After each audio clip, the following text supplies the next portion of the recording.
It seems like everyone proclaiming Perez to be the so-called king of the street circuits has gotten to his head, and after a disastrous Monaco Grand Prix in which the Mexican was 16th out of 18 cars that finished the race, we are left wondering about the state of the title race.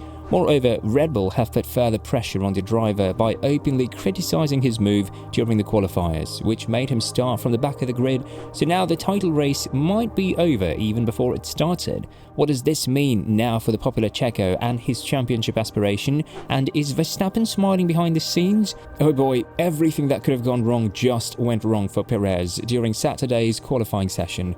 It was like a comedy of errors as he went crashing into Q1 after losing control of his car at the Saint Devolt corner. Now, what's really peculiar about his crash is where it happened, because you see, usually when drivers mess up and can't hit the brakes in time, they can just take a left turn and leave the track. But not Perez. Oh no, he decided to take a detour at a whopping 15 kilometers an hour faster than he should have, which led to his car spinning out and giving the barriers a big old bear hug.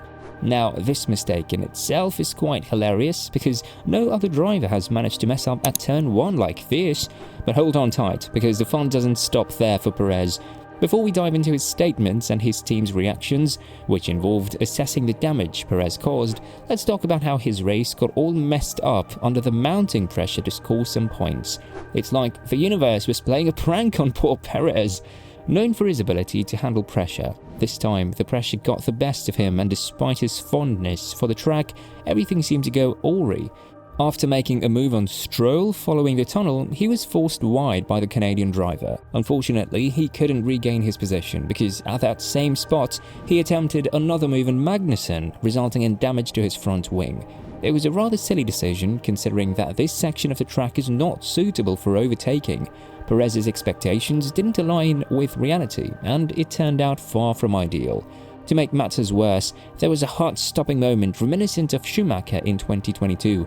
Perez's oversteer while pushing for a faster lap in the beginning of the third sector nearly led to a catastrophic collision. It truly was a miserable weekend for him. Since his disappointing performance in Q1, we already had an inkling that things wouldn't go well for him on the challenging Monaco track. The race only served as the cherry on the top of the calamity that was Perez's performance under pressure, and we certainly didn't want to experience it so early in the 2023 season. As if that weren't enough, the damage he caused to the car didn't come cheap. Horner addressed the issue, and there was a considerable chance that they would have to change Perez's chassis as a precaution, resulting in him starting from the pit lane. Thankfully, the team managed to avoid that costly scenario. However, it doesn't mean that the team's finances haven't taken a hit due to Perez's Saturday shenanigans. The piggy bank at the Austrian team might be a little lighter now. On top of that, the list of changes made to the number 11 car before the race was extensive, to say the least. They practically gave Perez's RB19 a makeover. They swapped out the floor assembly, rear wing assembly, steering wheel and energy store. And that's not all. Perez also got treated to a brand new front wing and a nose box assembly, gearbox RNC assembly, and rear inboard and outboard suspension, practically changing everything but the kitchen sink. Now here's the kicker. It's pretty unusual to see someone like Perez, who's supposed to be a seasoned pro, make such a silly mistake at that corner.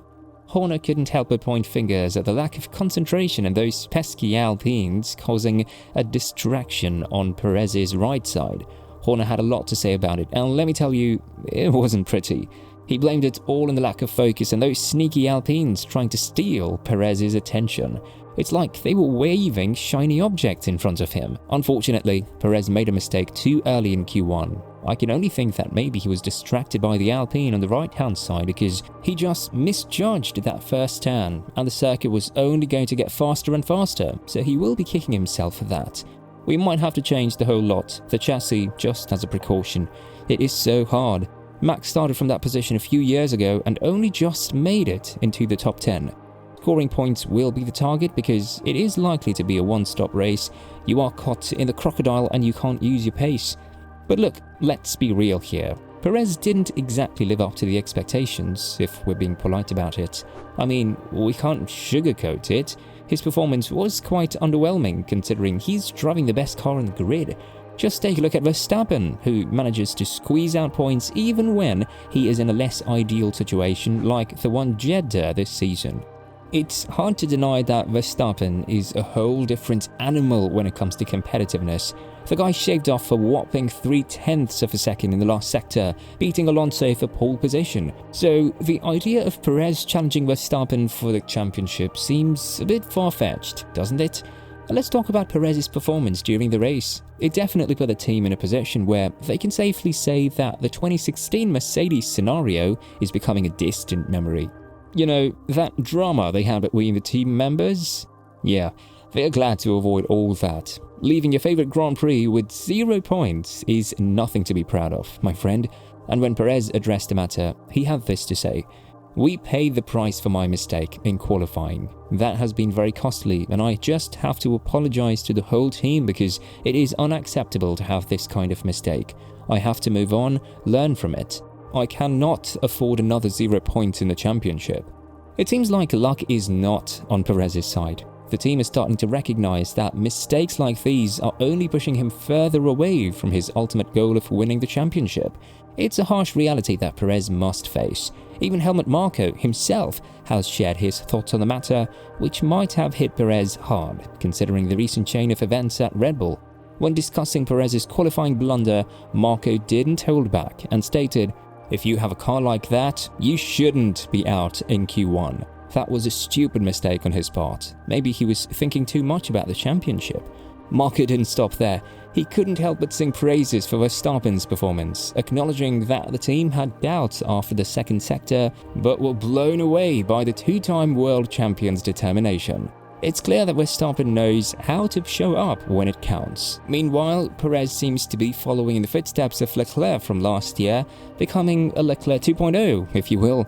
Owning up to his mistakes is all well and good, but it won't necessarily improve his situation in the near future. Sure, it's admirable to take responsibility and not point fingers when you crash the car in a spot where no one else has in the past. However, that's precisely what Leclerc has been doing for the past couple of years, admitting his faults and expressing the need to do better.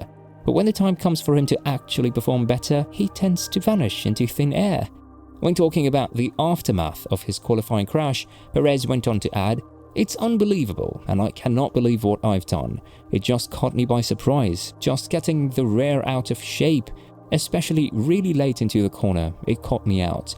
It is a way of getting the lap time out of the car, but I just went over the limit. I became a passenger and there was nothing else I could do because it was really late into the corner and I could not cut or get out of the corner. I didn't feel like I overpushed it, but it was a big mistake from my side. I am very sorry to my team. It just came around and was a big surprise. It isn't an excuse. I should have done better today." If you hadn't mentioned that the statement was from Perez, one could easily mistake it for Leclerc apologizing for a crash and expressing regret to the team. It's reminiscent of what Leclerc did last year after his blunders in Imola and France. On the other hand, Verstappen has rarely found himself in a similar position throughout his career, even when he faced intense pressure while going head-to-head with Hamilton in 2021. One thing is clear, Perez succumbed to the pressure, much like Leclerc did last year. This is significant because it reveals the character of a driver when faced with such moments. Now, Perez carries a heavy burden on his shoulders. His teammate Verstappen extended his championship lead by another 25 points, while Alonso has reduced the gap to just 12 points. While Red Bull may be pleased that their drivers are not in direct competition, this is undoubtedly the worst news possible for Perez. There's a chance he might be replaced sooner rather than later, especially considering the promising results delivered by Tsunoda for AlphaTauri and the queue of young academy drivers waiting for a shot at the Austrian team. So what do you think? Is Perez out of the title race, or it's a straight road ahead for Verstappen to bring it home for the third time in a row? Or will something change soon enough? Let us know in the comments below and we'll see you next time.